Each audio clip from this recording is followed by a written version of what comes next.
अध्याय 7. सुदेव आणि गौतमीची कथा. वाल्मिकी मुनी दृढधन्वा राजाला सांगू लागले, राजा, पूर्वजन्मी तू द्रविड देशात ताम्रपर्णी नदीच्या काठी एका आश्रमात राहत होतास. तुझे नाव होते सुदेव आणि तुझ्या या गुणसुंदरी राणीचे नाव होते गौतमी. सुदेव आणि गौतमीचा संसार मजेत चालला होता. बरेच दिवस झाले, पण या जोडप्याला संतान झाले नाही. घरी पाळणा हल्ला नाही. त्यामुळे सुदेव दुखी होता.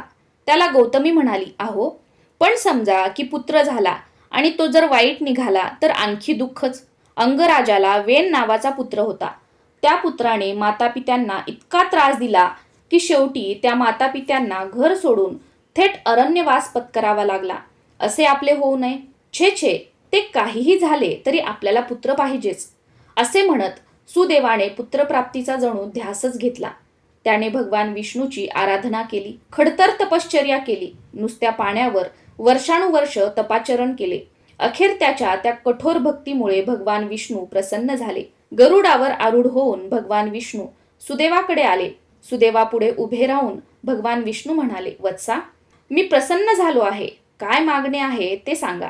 सुदेव म्हणाला, भगवंता, मला पुत्रसुख पाहिजे. पुत्राखेरीज माझे दुसरे काहीही मागणे नाही. मला पुत्र द्यावा. त्यावर भगवान विष्णू गंभीर होऊन म्हणाले, सुदेवा, तुझ्या नशिबी पुत्र नाही. पुत्राखेरीज दुसरे काहीही माग. दैवगती विचित्र आहे. ब्रह्मलिखित अटळ आहे. काय, आमच्या नशिबी पुत्रसंतान नाही? भगवंता, तुम्ही आम्हाला पुत्रप्राप्तीचा वर देऊ शकत नाही, मग या खडतर तपश्चर्येचे फळ काय? इतर कोणते मागणे मागू? इतके बोलून सुदेवाला खूप दुःख झाले. नशिबी पुत्रसुख नाही असे म्हणत तो जमिनीवर धाडकन पडला. त्याला मूर्छा आली. ते पाहून गौतमी आक्रोश करू लागली. ती म्हणाली, अहो, मी पूर्वीपासून तुम्हाला हेच सांगत होते, तरी पण तुमचा हा हट्ट. दैवापुढे देव तरी काय करणार? देवाला सुद्धा दैवाने सोडले नाही. देव आणि दैव यांच्यापेक्षाही दैव श्रेष्ठच आहे. उठा बरं, आता हा नाद सोडा. भक्तीमुळे मुक्ती मिळत असते. मनातील इच्छा देव पूर्ण करणार नाही.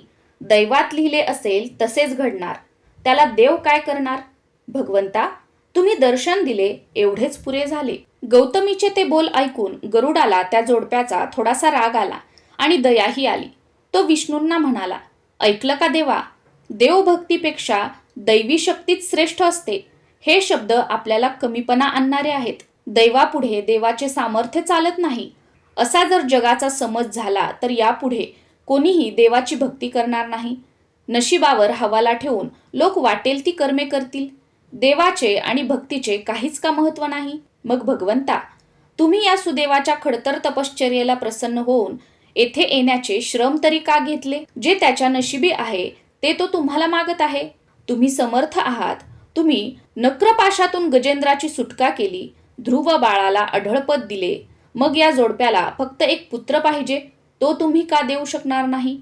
गरुडाचे ते कळकळीचे शब्द ऐकून भगवान विष्णू म्हणाले, गरुडा, तुझे म्हणणे योग्यच आहे. माझे सामर्थ्य मी कमी होऊ देणार नाही, पण माझा जो शब्द गेला आहे तो आता मी परत घेऊ शकत नाही. आता यातून एकच मार्ग आहे. तो म्हणजे, गरुडा, तूच आता या दाम्पत्यावर कृपा कर आणि तूच यांना पुत्रलाभाचा वर दे. माझी तुला तशी आज्ञा आहे. ठीक आहे भगवंता, आपल्या आज्ञेप्रमाणे मी यांना आता पुत्रलाभाचा वर देतो. माझाच अंशभूत असा एक पुत्र त्यांना होईल. मात्र पुत्रप्राप्तीबरोबरच पुत्रवियोगाचे दुःखही यांना प्राप्त होईल. कारण पुत्रलाभ ही देवाची कृपा आणि पुत्रवियोग ही दैवाची लीला. अशा दोघांचाही मान राखला जाईल. देव आणि दैव दोन्हीही श्रेष्ठ आहेत, हे यामुळे सिद्ध होईल. गरुडाने हे सांगितले. नंतर गरुडावर आरूढ होऊन भगवान विष्णू वैकुंठाला गेले. सुदेव आणि गौतमी आपल्या आश्रमात परतले. पुनः त्यांचा संसार मजेत चालला. पतिसेवापरायण अशी ती गौतमी पुढे यथाकाळ गर्भवती झाली. 9 मास लोटल्यावर ती प्रसूत झाली. सुदेव आणि गौतमीला पुत्रलाभाचा आनंद झाला. त्या पुत्राचे नाव शुकदेव असे ठेवले. मोठा थाटमाट केला. शुकदेव हळूहळू मोठा झाला. त्याचे कोड कौतुक करण्यात सुदेव आणि गौतमीचा काळ मोठा आनंदात गेला. सुदेवाने आपल्या त्या पुत्र शुकदेवाला वेदविद्येचे, शास्त्राभ्यासाचे खूप ज्ञान दिले. यथावकाश तो पुत्र शुकदेव एकपाठी तैलबुद्धीचा तेजस्वी बालक होता. 8व्या वर्षी शुकदेवाची मुंज करण्यात आली. त्यावेळी देवल नावाचे मुनी सुदेवाकडे आले होते. त्यांनी त्या शुकदेव बाळाची हुशारी पाहून त्याचे खूपच कौतुक केले. देवल मुनींनी शुकदेवाच्या हस्तरेषेवरून त्याचे भविष्य पाहिले. कपाळावर हात मारून मोठा सुस्कारा सोडला. ते म्हणाले, हाय रे दैवा, फक्त 12 वर्षाचेच आयुष्य, होणारे न चुकेल, येईल जरी ब्रह्मा तया आडवा.